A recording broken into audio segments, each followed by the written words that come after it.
They say the worst betrayal is from the man you love. They're wrong. It's from the one who watches and waits. I didn't expect him to call. Not that night. Not after the wedding. Not after the screen. Not after the silence that filled the church. But my phone rang before I even got home. Unknown number. I almost ignored it. Then he spoke. You humiliated him. His voice was smooth. Low. Unshaken. No anger. No shock. Just assessment. I knew that voice. His older brother. The quiet one. The one in the second row. The one who never clapped. Never comforted. Never looked surprised. I kept my tone flat. Did I? A soft exhale came through the phone. You didn't just end a wedding, he said. You ended his leverage. Leverage. Not love. Not heartbreak. Business. I don't tolerate contracts signed in bad faith, I replied. A pause. Then, that's what I like about you. Not flirtation. Approval. Why are you calling? I asked. Silence stretched. Controlled. Dinner. Not a question. A decision. I don't date in-laws. You're not married, he said smoothly. And I don't lose investments. There it was. Not sympathy. Not comfort. Positioning. Why do you care? I asked. His voice lowered. Because my brother underestimated you. A beat. And I don't. Something tightened in my chest. He wasn't angry.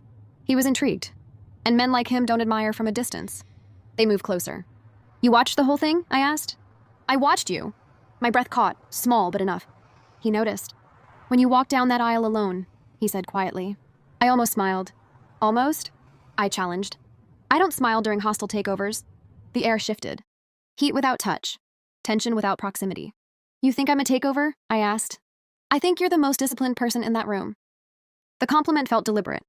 Testing? I could ruin you too, I said softly. He laughed once. Low. Try. Not mockery. Invitation. You don't scare me. Good, he said. I'd hate to waste chemistry on fear. Silence again. Thicker this time. Dinner, he said.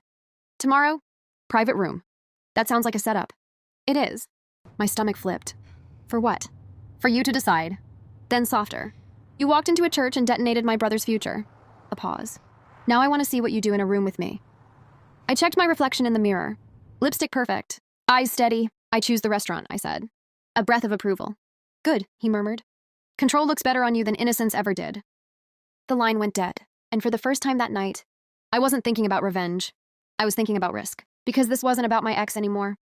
It was about the brother who watched me destroy a man, and wanted to see what I'd do next. My fiancé cried when I exposed him. His brother? He looked at me like I'd just declared war. Would you go to dinner or make him chase you? Part 3. He tells me what really happened to my father's company.